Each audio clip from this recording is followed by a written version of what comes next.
नमस्कार मित्रों, मैं डॉक्टर मुकेश आपका एक बार फिर से हार्दिक अभिनंदन करता हूं आपके चैनल एस्ट्रो नक्षत्र 27 पर।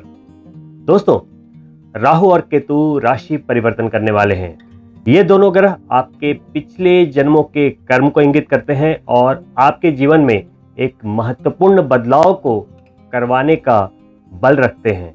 दोस्तों, राहु 12 अप्रैल 2022 को शुक्र प्रधान राशि वृषभ राशि को छोड़ते हुए वक्री होते हुए मंगल शासित राशि मेष में प्रवेश करेंगे और वहां पे 30 अक्टूबर 2023 तक रहेंगे। वहीं राहु के समसप्तक रहने वाले केतु तुला राशि में शुक्र प्रधान राशि में गोचर करेंगे।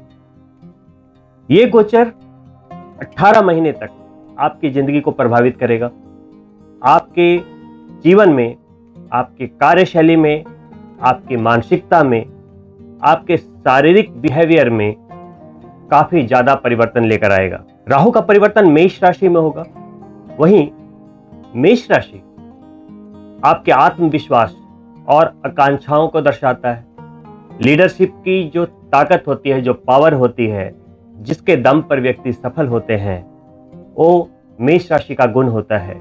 मेष राशि उस ऊर्जा का नाम है जो अपने सपने को वास्तविकता में अपने एक्शन से, अपने लीडरशिप स्किल से कन्वर्ट करने की शक्ति रखता है। वहां पे राहु का गोचर मंगल की राशि में होगा तो शास्त्र ये कहते हैं कि राहु सिर्फ एक मैग्नेटिक फील्ड है, उसका कोई भौतिक अस्तित्व नहीं, तो ये मंगल का ही रूप लेकर आपको प्रभावित करेगा। यानी कि आपकी पत्रिका में मंगल जहां जहां के स्वामी थे और जो फल दे रहे थे, अब वहां के फल सिर्फ इंडिविजुअल मंगल के ही कारक तत्व का नहीं होगा, बल्कि उसमें राहु का भी प्रभाव होगा। वहीं पे जहां आपकी जन्म पत्रिका में शुक्र का प्रभाव था और जहां के अधिपति शुक्रदेव थे, वहां केतु का प्रभाव देखने को मिलेगा। ये प्रभाव किस मिश्रण के रूप में आपके सामने आएंगे, किस तरह से आपके सामने आएंगे, आइए बात करते हैं। तो अभी मैं जो फलित बताने वाला हूं वह है कन्या राशि के बारे में। कन्या राशि के जातकों के लिए केतु आपके सेकंड हाउस में, आपके धन के भाव में गोचर करेंगे। वहीं राहु आपके अष्टम भाव में गोचर करेंगे। दोस्तों, सबसे पहले तो आपको मैं ये बता दूं कि राहु का और अष्टम भाव का एक कनेक्शन है। अष्टम भाव आपके रिसर्च का भाव होता है, अनुसंधान का भाव होता है, और राहु का भी कारक तत्व वही है। तो सबसे पहले कन्या राशि के वो जातक जो कहीं भी रिसर्च के फील्ड से जुड़े हुए हैं, आईटी के फील्ड से जुड़े हुए हैं, उनके लिए ये गोचर बेहद अनुकूल रहने वाला है। कन्या राशि के उन जातकों को लाभ मिलने वाला है जो अष्टम भाव के कुछ और भी कारक तत्वों से जुड़े हुए हैं। जैसे 8वां भाव आयु का भाव होता है। जो लोग लाइफ इंश्योरेंस के सेक्टर से जुड़े हुए हैं, जो लोग एक्सीडेंटल इंश्योरेंस से जुड़े हैं, क्योंकि 8वां भाव एक्सीडेंट का भी होता है, तो वहां से सडन गेन वाली स्थिति बनाएगा राहु। तो जो इन तरह के व्यवसाय में जुड़े हुए हैं, जिनका बिजनेस ही है आपके लाइफ थ्रेट के द्वारा पैसा कमाना, जैसे लाइफ इंश्योरेंस, एक्सीडेंटल पॉलिसीज, या यूं कह लें कि जिससे भी किसी भी इंसान को जान का खतरा है, एक्सीडेंट हो गया या मृत्यु होने वाली है, तो उससे जो उनकी रक्षा करते हैं, जीवन रक्षक दवाइयां या उसके जो भी इक्विपमेंट्स हैं और जो भी उनसे रिलेटेड फील्ड हैं, अगर आप उनसे जुड़े हुए हैं तो भी अच्छा फायदा होगा। दोस्तों, इसी के साथ अष्टम भाव के कुछ और भी कारक तत्व हैं जिनका लाभ मिलेगा, जैसे सडन गेन। 8वां भाव कुछ उन घटनाओं को इंगित करता है जो अचानक होता है। तो अचानक क्या होता है, लाभ या नुकसान। तो अगर आपकी कुंडली में मंगल की स्थिति अच्छी है और राहु भी योग कारक बनकर बैठे हैं या अच्छी प्लेसमेंट है राहु की, मान लो तीसरे भाव में बैठे हैं, छठे में है, 11वें में है, ये सब राहु की अच्छी स्थितियां हैं, तो आपको सडन गेन हो सकते हैं। इन 18 महीनों में आप अपने लक को आजमा सकते हैं। यानी कि अभी का जो 18 महीना है वहां परिश्रम से ज्यादा आपका लक काम आएगा। इसके साथ ही उन स्टूडेंट्स के लिए समय अच्छा रहने वाला है जो रिसर्च के फील्ड से जुड़े हुए हैं, कुछ ऐसी लैंग्वेजेस को सीखना चाहते हैं, ऐसी स्किल्स को सीखना चाहते हैं जो गुण है, थोड़ा कॉम्प्लिकेटेड है, हर किसी के लिए नहीं होती वो चीजें।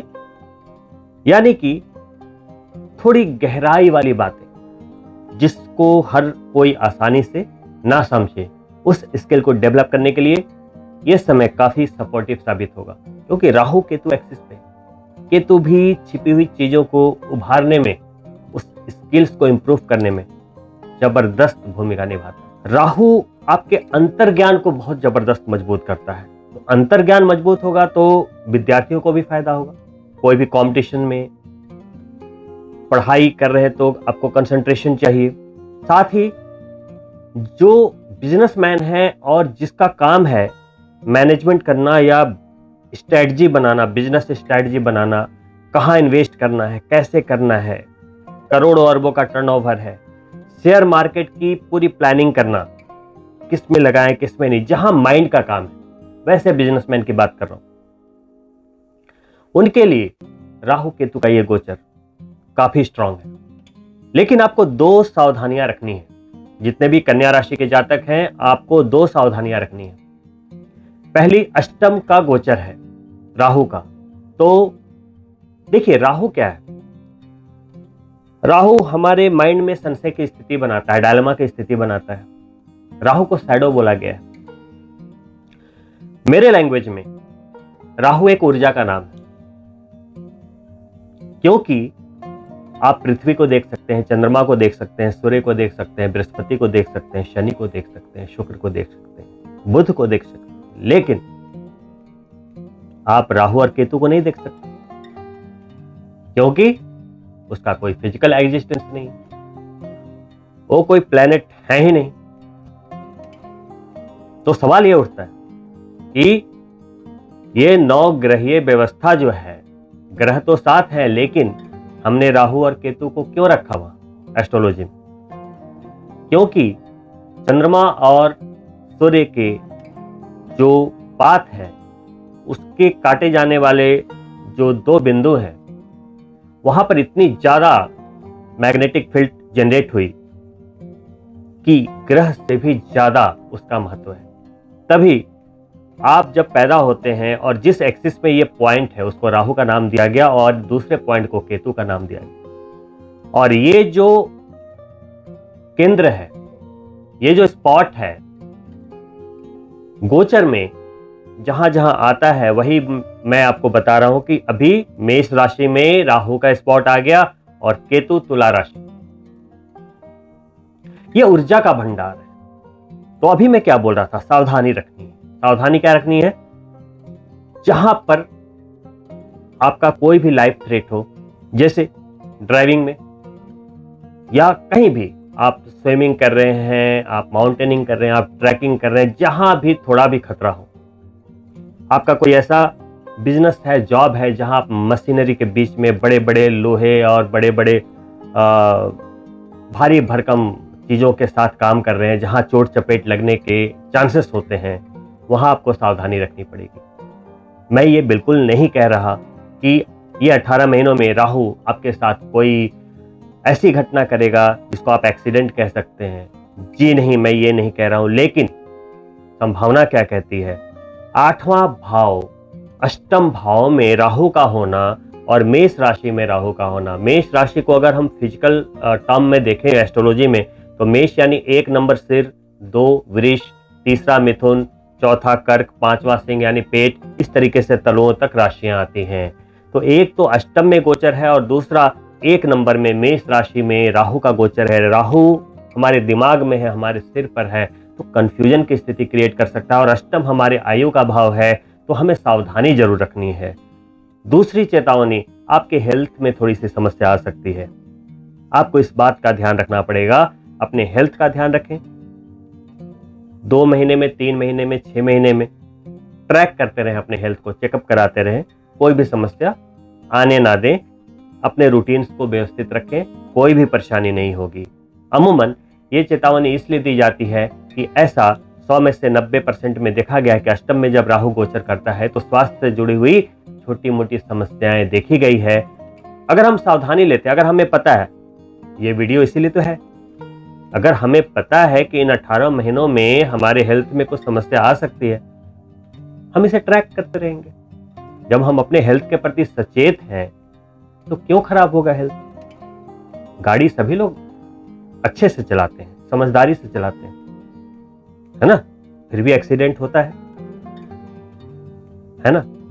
लेकिन अगर ये सब जानते हैं कि भाई कोई जानबूझ के एक्सीडेंट नहीं करता, वैसे ही हमें पता है आप कहीं जा रहे हो, रास्ता खराब है, पहाड़ी रास्ते में जा रहे हो,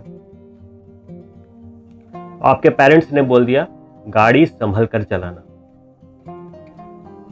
क्योंकि रास्ता खराब।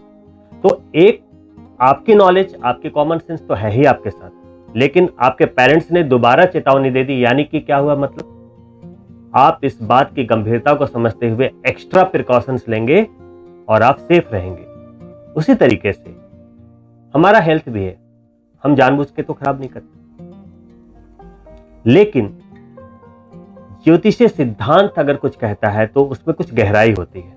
अष्टम में राहु का गोचर है, वहां ऊर्जा का पुंज है, मंगल की राशि, हमारा ब्लड होता है मंगल, हमारी ऊर्जा है, एक वहां पे राहु आ गया, मंगल की पावर को बढ़ा दिया 5 गुना। अब जिन कन्या राशि के जातक का मंगल अशुभ हुआ, उन्हें तो सर्दिया हेल्थ में प्रॉब्लम आ जाएगी। ये तो आपकी कुंडली पे डिपेंड करेगा कि किसे प्रॉब्लम आएगी, किसे नहीं आएगी, लेकिन एक एवरेज प्रिकॉशंस जरूरी है। साथ ही इन 18 महीनों में बड़े बड़े सडन लाभ होंगे, अकस्मात लाभ। राहु क्या है? अचानक, और भाव भी है अचानक का। सडन गेन होंगे, लाभ होने के योग बनेंगे, लेकिन ये तभी होंगे जब आप प्रयासरत हैं, अपने काम में लगे हुए हैं, तो आपको गेन्स दिखेंगे। कोई भी गोचर उन्हीं को काम आता है जो कर्म योगी होते हैं। लेकिन जैसा कि मैंने पहले कहा कि ये 18 महीनों में परिश्रम आप करेंगे, वो तो जीवन का नियम है कि परिश्रम के बिना कुछ नहीं होता, लेकिन राहु भाग्य है, राहु भाग्य है और आपके अष्टम में आया है, तो भाग्य को बल मिला है। तो ये 18 महीनों में अगर आप बोलेंगे कि मुझे बस मेहनत करना है, मेहनत करना है, मेहनत करना है, तो वहां पे 8वें का राहु आपके स्ट्रगल को बढ़ा देगा। वहीं अगर आपने थोड़ी समझदारी से काम लिया इस गोचर के बेनिफिट को लेने के लिए, और इसी मेहनत को आपने इन्वेस्टमेंट में डाल दिया जहां लक काम करता है, कुछ शेयर्स में डाल दिया, कुछ अच्छे निवेश कर दिए, जहां भी थोड़ा भी लक का फैक्टर आ गया, थोड़ा रिस्क का फैक्टर आ गया, राहु आपको बेनिफिट दे देगा। क्योंकि राहु तब तक बेनिफिट नहीं देता है जब तक कि रिस्क वर्ड ना आ जाए। राहु क्या कहता है? लॉटरी खरीदो तब तो मैं आऊंगा, पैसे करूं। लेकिन 100 में से 80% लोग लेते ही नहीं कभी, मेरा तो कुछ होगा नहीं साहब, ऐसा सोचते। तो राहु देता जरूर है, लेकिन उसको देता है जो एटलीस्ट उस गट्स को क्रिएट करते हैं, लेके आते हैं कि यस मैं लॉटरी लेता हूं, शायद मेरी किस्मत बदल जाए। पॉजिटिव सोचा तो सही। उसी तरीके से कैसीनो है, जुआ है, सट्टा है, या कोई भी निवेश, शेयर मार्केट का निवेश है, अभी मैं लक की बात कर रहा हूं, तो लक तो साथ देता है, लेकिन उनका ही देता है जो लक को आजमाने की पावर रखते हैं। तो राहु लक है और साथ में उसका साथ देता है जो रिस्क टेकर है। इसी के ठीक विपरीत सम सप्तक रहने वाले केतु का गोचर मंगल की राशि से निकलते हुए शुक्र की राशि में होगा, तुला राशि में, जो आपकी जन्म चंद्रमा से सेकंड भाव है, लिक्विडिटी का भाव है, जमा पूंजी का भाव है, रिश्तों का भाव है, आपके वाणी का भाव है। तो यहां पे केतु क्या करेंगे? इस बात को समझना भी बड़ा आवश्यक है। देखिए, राहु पहले शुक्र की राशि में थे, जो उनके मित्र हैं वो अपने शत्रु की राशि में आ गए। तो राहु के गोचर के संदर्भ में थोड़ी सी सावधानी आवश्यक है, क्योंकि मंगल दुश्मन है राहु का। अब ये केतु का जो गोचर शुक्र की राशि में हुआ, ये इनके लिए फ्रेंडली है, राहु का नहीं। राहु का मंगल में क्या है, राहु और मंगल शत्रु हैं, लेकिन केतु तुला राशि में बड़े कंफर्टेबल हो। अब तुला राशि क्या है, बैलेंस। केतु शुक्र का रूप लेके 18 महीने आपको प्रभावित करेगा। आप कन्या राशि के जातक हैं, 6 के बाद क्या आता है, नंबर 7 यानी शुक्र। तो आपके धन के जो स्वामी हैं, आपके जो धनेश हैं, वो है शुक्र। शुक्र की पावर बढ़ गई, धन बढ़ गया, और अचानक में राहु अचानक देने को भी तैयार हो गया। सिर्फ केतु तुला राशि की ही नहीं, वृषभ राशि की भी पावर बढ़ाएगा, क्योंकि शुक्र की राशि सिर्फ तुला ही नहीं है, वृषभ भी है। तो वृषभ आपके जन्म चंद्रमा से 9th हाउस में आता है, यानी भाग्य, यानी केतु का भी संबंध भाग्य से हो गया, यानी भाग्य और पैसा। तो ये गोचर क्या कह रहा है, अष्टम में राहु और सेकंड में केतु क्या कह रहा है, पैसा आएगा, लेकिन परिश्रम से ज्यादा भाग्य से आएगा और अचानक से। यानी कि सिंपल भाषा में कहूं तो अचानक लाभ के योग बनेंगे। काफी दिनों से अगर प्रमोशन रुका हुआ था, प्रमोशन हो जाएगा। केतु तुला में है, तुला क्या है, बैलेंस। अब क्या है, आपको शुक्र का बैलेंस करके चलना पड़ेगा। सेकेंड हाउस में क्या क्या होता है, देखिए, रिलेशंस। आने वाले 18 महीनों में आपके जितने भी रिश्ते हैं, उसको बिल्कुल उसका बैलेंस बना के, कोई भी न्यूनता या अधिकता नहीं करनी है, नहीं तो रिश्ते खराब हो सकते हैं। एनर्जी ज्यादा है, वाणी को संयमित रखना है, वाणी का हाउस, वाणी को संयमित रखना है। जीवा का स्वाद भी सेकंड हाउस, केतु आ गए बहुत। केतु क्या है, अंदर के ज्ञान को बढ़ाते हैं, अंदर के टेस्ट को बढ़ाते हैं, अभी जीव का स्वाद भी वहां से बढ़ेगा। गोचर के बाद ही 18 महीने तक काफी आपको चटपटा खाने का मन, तरह तरह के व्यंजन, तरह तरह के नई नई चीजें ट्राई करने का मन करेगा। एक्सपेरिमेंटल मूड में आ जाएंगे, रिश्तों के साथ भी, व्यंजन के साथ भी, है ना। तो जो लोग खाने पीने के शौकीन हैं, उनके लिए अच्छा समय है ना। सेकेंड हाउस के सारे कारक तत्वों को निकालेगा, चाहे कुछ भी है। केतु सेकेंड हाउस में आपके धन की प्रचुरता के साथ साथ आपके आध्यात्मिक रुझान को भी बढ़ाएगा, क्योंकि राहु क्या है, व्यसन, माया, जितनी मटेरियलिस्टिक चीजें हैं, भौतिकवादी दुनिया की तरफ धकेलना, शराब, व्यसन। वहीं पे केतु जस्ट अपोजिट, मोक्ष, आध्यात्म, मंत्र, सांसारिक दुनिया को बोलता है छोड़ के आप राम राम करें, समझें, अपने जन्म का रहस्य समझें, अपने कर्मों के रहस्य को समझें। क्योंकि राहु केतु को क्या बोला गया है, हमारे पिछले जन्मों के जो कर्म हैं उसको भोगने के लिए हमें प्रोवोक करते हैं, उसको एग्जीक्यूटर कहते हैं। शनि के दूत बोले गए हैं, और शनि कर्म फलदाता है। शनि कर्म का फल कब देंगे, जब आप कर्म करोगे। कर्म तो आप करते ही हो, लेकिन इतनी बुद्धि तो है कि गलत नहीं करना है और सही करना है। लेकिन राहु केतु का जो नेचर है, वो आपके संतुलन को ऐसा बिगाड़ता है कि आप जानते हैं कि मुझे सही करना है, लेकिन आप गलत कर बैठते हैं। जहां गुस्सा नहीं करना था, राहु ने गुस्सा बढ़ा दिया। मेष राशि में आया है, मंगल की ऊर्जा बढ़ी है, गुस्से को कंट्रोल में रखना है। साथ में क्या है, अष्टम भाव और राहु का जो कनेक्शन है, वो आपको एक विदेश से भी लाभ को इंगित करता है। जो लोग फॉरेन से जुड़े हुए लोग हैं, उनके लिए काफी अच्छा समय है। केतु जब तुला राशि में आते हैं, वो आपके आत्मविश्वास को बढ़ाते हैं, आपके कम्युनिकेशन स्किल, संचार, बातचीत करने की शैली में एक प्रभाव को डेवलप करते हैं। तो केतु का भी ये गोचर काफी प्रभावशाली सकारात्मक बदलाव की ओर आपके लिए इशारा कर रहा है। कुछ सामान्य उपाय हैं जिसको करने से राहु और केतु और भी बढ़िया फल देते हैं। जैसे माता दुर्गा की आराधना राहु के लिए वरदान है, वहीं पे केतु के लिए भगवान गणपति की आराधना वरदान है। अगर आप गणपति भगवान और माता दुर्गा की आराधना करते हैं तो आप ये मान के चलिए कि राहु केतु आपको कभी भी विपरीत परिणाम नहीं दे सकते। उनका प्रभाव आपके लिए सकारात्मक रूप में ही रहेगा। साथ ही हनुमान चालीसा का पाठ, सुंदरकांड का पाठ, भैरवनाथ की पूजा, ये छोटे छोटे उपाय आपको राहु केतु के किसी भी छोटे से छोटे नकारात्मक प्रभाव से भी आपको बचा कर रखेंगे। दोस्तों, मेरी यही शुभकामना होगी आप सभी के लिए कि आप कन्या राशि के सभी जातक राहु केतु के इस गोचर का संपूर्ण लाभ लें। और आपसे एक रिक्वेस्ट है कि अगर आप मेरे चैनल में अभी नए जुड़े हैं तो कृपया सब्सक्राइब करें, और ये वीडियो अगर आपको पसंद आया हो तो अपने मित्रों के लिए शेयर करें और लाइक करना ना भूलें।